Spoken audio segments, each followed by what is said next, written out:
बिस्मिल्लाहिर्रहमानिर्रहीम, अस्सलाम वालेकुम। प्रोग्राम बोलो के साथ मैं हूं सलमान हैदर। 4-5 दिन सिटिंग रही मुस्लिम लीग नून के जय्यद रहनुमाओं की एवन फील्ड में लंदन के अंदर, लेकिन बाकायदा किसी किस्म का कोई एलामिया जारी नहीं हुआ। इब्तिदा में थोड़ी हरारत पकड़ी थी जब मियां मोहम्मद नवाज शरीफ साहब ने एहतसाब की बात की थी, लेकिन अब वाज़ेह तौर पर इशारे ये मिल रहे हैं कि मुस्लिम लीग नून जजेस और जर्नैल के जो एहतसाबी बयानिया ना उससे पीछे हट गई है। हाँ, अभी तक खुद मियां मोहम्मद नवाज शरीफ साहब ने बाज़ाब्ता ऐलान नहीं किया इस बात का कि मैंने जो बात की थी उस पर मैं अमल नहीं करूँगा, लेकिन हाँ, जो उनके दाएं बाएं और बहुत करीबी लोग तस्वुर किए जाते हैं, जिनकी बातें हमेशा पूरी भी होती हुई नज़र आई हैं, उसमें जावेद लतीफ़ साहब शामिल हैं, खुर्रम दस्तगीर साहब शामिल हैं।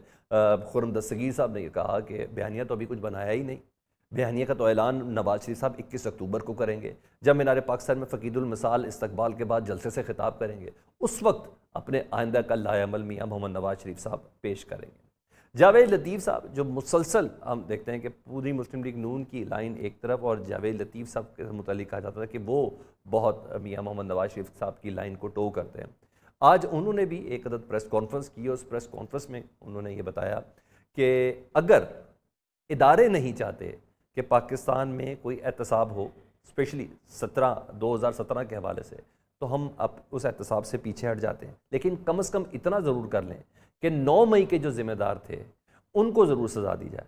यानी उनके इस बयान से इतना अंदाज़ा हो गया, स्टेटमेंट से इतना अंदाज़ा हो गया कि वो कह रहे हैं कम से कम इमरान खान साहब का फिक्स होना 9 मई के हवाले से बहुत ज़्यादा ज़रूरी है। वो जो मियां मोहम्मद नवाज शरीफ साहब ने 2017 का जो कहा था कि मैं जनरल फैज़, जनरल बाजवा साहब और सुप्रीम कोर्ट के कुछ जजेस से मुतल्लिक जब तक ये कौमी मुजरिम नहीं है, इन कौमी मुजरिमों के खिलाफ किसी किस्म की कार्रवाई नहीं होगी तो पाकिस्तान उस राह पे नहीं चल सकेगा। तो अब पता चल रहा है कि मुस्लिम लीग नून उस बयानिए के ऊपर नहीं है जिससे मुतल्लिक एक बार ये था कि आवाम को मैसेज ज़रूर पहुँच गया था।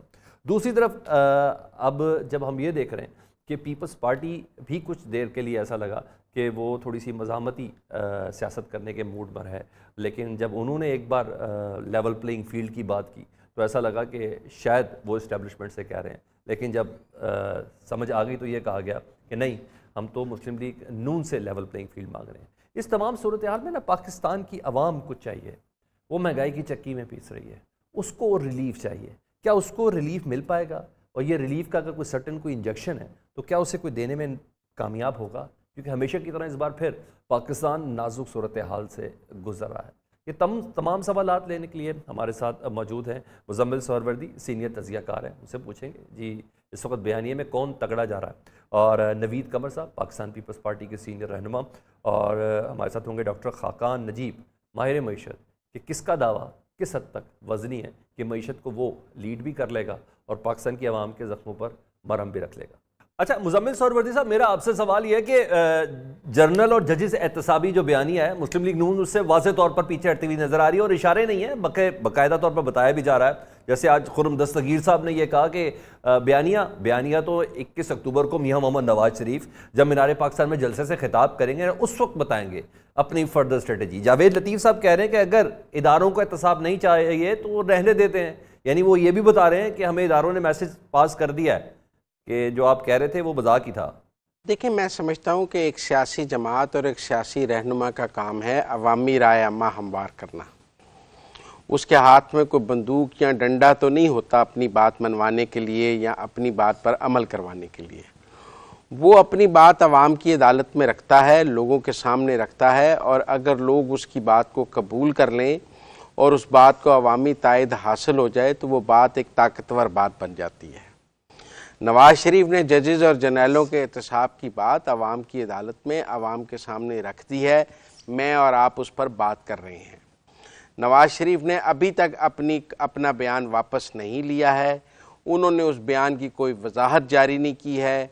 उन्होंने कोई ये नहीं कहा है कि मुझसे गलत बात हो गई थी, मेरा ये मतलब नहीं था, जो मुख्तलिफ सियासी रहनुमा करते भी हैं जब बयान वापस लें। जब तक नवाज शरीफ अपना बयान वापस लेने का ऐलान नहीं करते, कोई और उनके बिहाफ पर यह बयान वापस नहीं ले सकता। उन्होंने गुजरांवाला में तकरीर की, वो उस तकरीर को उन्होंने वापस नहीं लिया, वो तकरीर अपनी जगह मौजूद रही। और अब भी उन्होंने अगर पानामा के जजेस और फैज़ और बाजवा के एहतसाब की बात की है तो ये बात अवाम की अदालत में लोगों के दरमियान मौजूद है, उस पर बात हो रही है। कुछ आगे कुछ पीछे, उस पे खड़ा रहना भी तो बहुत जरूरी है ना। आप कहते हैं जावेद लतीफ साहब, खुर्रम दस्तगीर, राना सनाउल्लाह, शहबाज शरीफ साहब, इन तमाम की बातों को इग्नोर कर दें जब तक दोबारा एक जर्ब ना दे सके अपने बयानिया को मियां मोहम्मद नवाज शरीफ साहब, तब तक हम कहेंगे मियां साहब खड़े हैं। और क्या मियां साहब इस स्टैंडिंग के साथ आ सकते हैं पाकिस्तान में?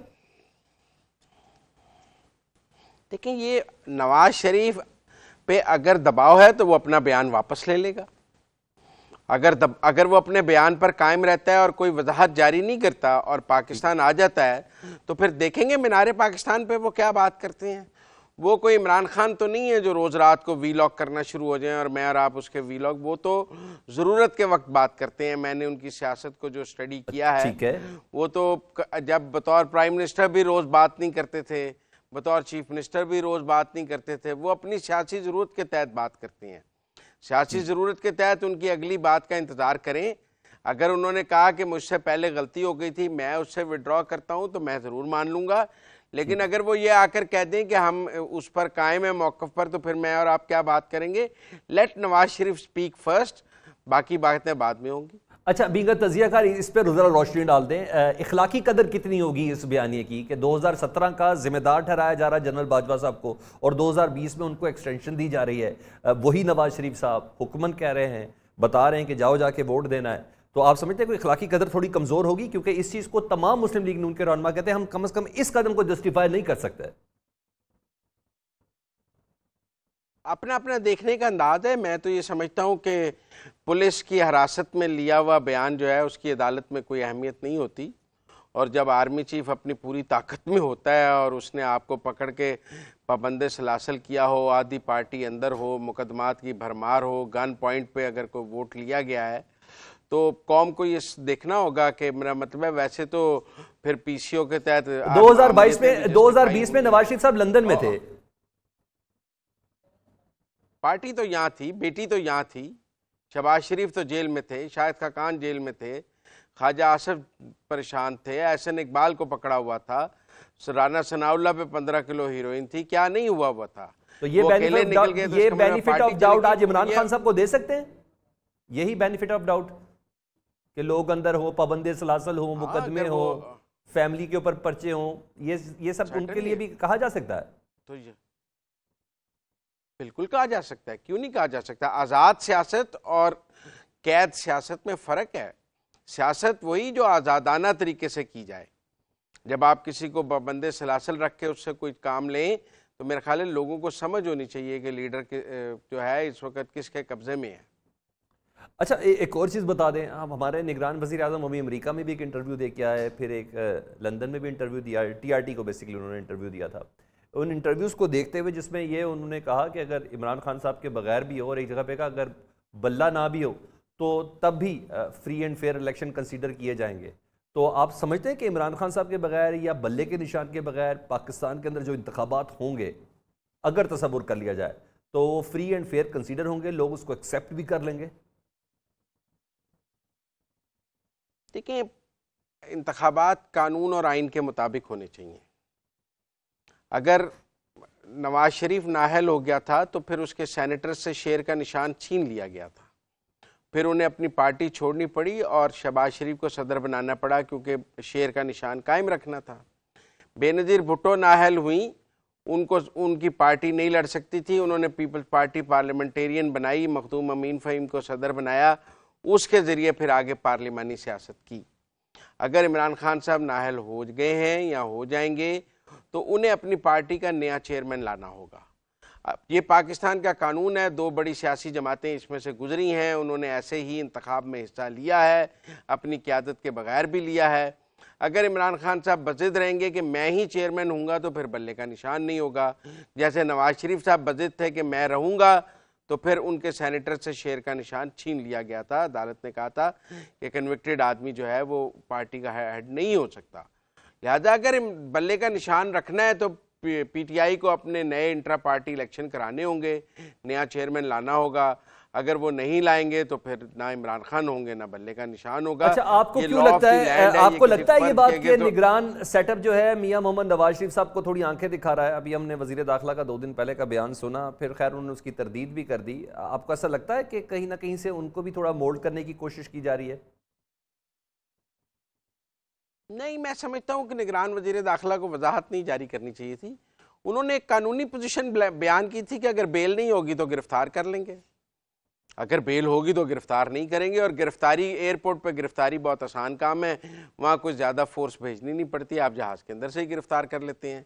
ठीक है, अगर नवाज शरीफ के पास बेल ना हो तो उन्हें गिरफ्तारी दे देनी चाहिए, और अगर बेल मौजूद हो तो किसी को गिरफ्तार करने की इजाज़त नहीं होनी चाहिए।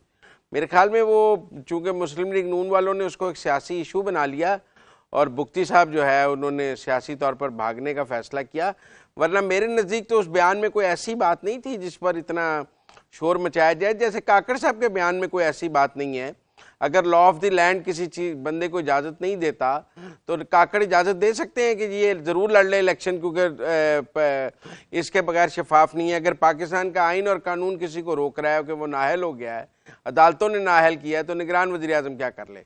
इसी तरह अगर किसी के पास जमानत नहीं है तो वज़ीर दाखिला तो फर्ज है उसको गिरफ्तार करना। यानी उनको तरदीद नहीं करनी चाहिए थी, अपने वो जो बयान को सियाको सबाक से हटा मेरे हिसाब से वो नहीं देनी चाहिए थी। नहीं देनी चाहिए थी, कायम रहना चाहिए था, बल्कि कहना चाहिए था कि बेल ले, नहीं तो मैं पकड़ लूंगा। अच्छा, जैसे कि आपने कहा कि मियां मोहम्मद नवाज शरीफ साहब आएंगे तो अपने बयानिए से अगर पीछे हटे हैं तो या तो माजरत करेंगे या दोबारा एक बार फिर से बताएंगे कि मैं किस ग्राउंड के ऊपर खड़ा हूं। पीपल्स पार्टी किस नारे को लेकर चलेगी, रोटी कपड़ा और मकान के अलावा 17 दिन की जबरदस्त कारकर्दगी के बाद? देखिए, पीपल्स पार्टी का पंजाब में स्टेक तो बहुत कम है, उनके पास वोट बैंक नहीं है। जैसे मुस्लिम लीग नून के पास सिंध में वोट बैंक नहीं है, जैसे ANP के पास पंजाब में नहीं है। अब हमारे यहाँ बहुत सारी पार्टीज़ जो हैं वो प्रोविंसेस तक महदूद हो गई हैं। सिंध की हद तक उनके पास अपना 15 साल का इक़्तिदार है। अब 10 साल बाद भी आपने पूछा था कि उनको लोग क्यों वोट देंगे, तो वो 2/3 जीत के थे। 5 साल के बाद आपने कहा था कि अब तो लोग उन्हें बिल्कुल सिंध में वोट नहीं देंगे, वो फिर मेजॉरिटी ले गए थे। तो ये तो अब सिंध के लोगों को देखना है कि वो इस बार उनको वोट देते हैं या नहीं देते हैं। वहाँ का एक फ्यूडल सेटअप है, विनिंग हॉर्सेज हैं, एक ख़ास किस्म की सियासत है अंदरून सिंध की जिसके ऊपर ग्रिप है उनकी। मुझे तो अभी कोई विनिंग हॉर्स सिंध से पीपल्स पार्टी को छोड़ता नज़र नहीं आया। मुझे अभी तक कोई जागीरदार पीपल्स पार्टी को छोड़ता नज़र नहीं आया। मुझे कोई इलेक्शन जीतने वाला घोड़ा पीपल्स पार्टी को सिंध से छोड़ता नज़र नहीं आया। जिन लोगों के बाप दादा जीतते आ रहे हैं वो अपने जो मखदूमों की सीटें हैं, जो और सीटें हैं, वो वहीं खड़े हैं। अब कोई इनकलाब सिंध में आ जाए और ये सब, इन सब की ज़मानतें ज़ब्त हो जाएँ और इनके मुजाहरे जीत जाएँ तो मुझे नहीं पता, वरना अगर इन जागीरदारों ने ही जीतना है तो मुझे तो फिर नहीं कोई चेंज। अच्छा सोहरवर्दी साहब, ये जो नई सियासी जमातें आ रही हैं इस्तेकाम पार्टी की शक्ल में, और वो पाकिस्तान तहरीक साहब हकीकी है या नजरियाती है, जो कुछ भी है, खटक साहब जो बना रहे हैं, और अब एक तीसरी जमात भी बाकायदा तौर पर वाजे उसके इंदिए भी दिए जा रहे हैं, शाहिद खाका नबासी, बिफ्ता इस्माइल और दीगर, मुस्तफ़ा नवाज खोखर की शक्ल में, क्या ये किसी किस्म का कोई थ्रेट क्रिएट करेंगे? देखिए, पाकिस्तान में ना 2 किस्म की सियासत है इंतखाबी, एक रूरल और एक अर्बन। अर्बन सियासत तो सियासी जमातों के गिर्द घूमती है, जमातों का वोट है। रूरल सियासत में विनिंग हॉर्सेस हैं, लोगों की रिवायती सीटें हैं जो हर बार सियासी जमात बदल भी लें तो जीत जाते हैं। अगर तो ये जो नई सियासी जमातें हैं इनके साथ अगर कुछ विनिंग हॉर्सेस हैं और वो अपनी सीटें निकाल लें, कोई भक्कर से नवानी निकाल लें, कोई लगारी निकाल लें पंजाब से, कोई लंगड़ियाल निकाल लें सीटें जो उनकी पुरानी हैं, तो मैं उसके तो इम्कानात मौजूद हैं कि वो अपनी रिवायती सीटें लेकर कोई एक प्रेजेंस बना लें, जैसे माजी में भी ऐसा होता रहा है।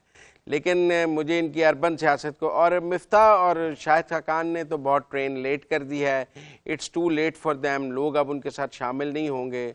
लोगों ने अपने अपने सियासी घर और चीज़ें तय कर ली हैं इलेक्शन की, उन्होंने लेट फैसला किया है, शायद 2028 के लिए फैसला किया है उन्होंने। 23 का इलेक्शन मुझे उनका हदफ नज़र नहीं आता। ठीक, बहुत शुक्रिया सीनियर तज़कियाकार मुज़म्मिल सोहरवर्दी, आप हमसे बात कर रहे थे। बोलो इस ब्रेक के बाद।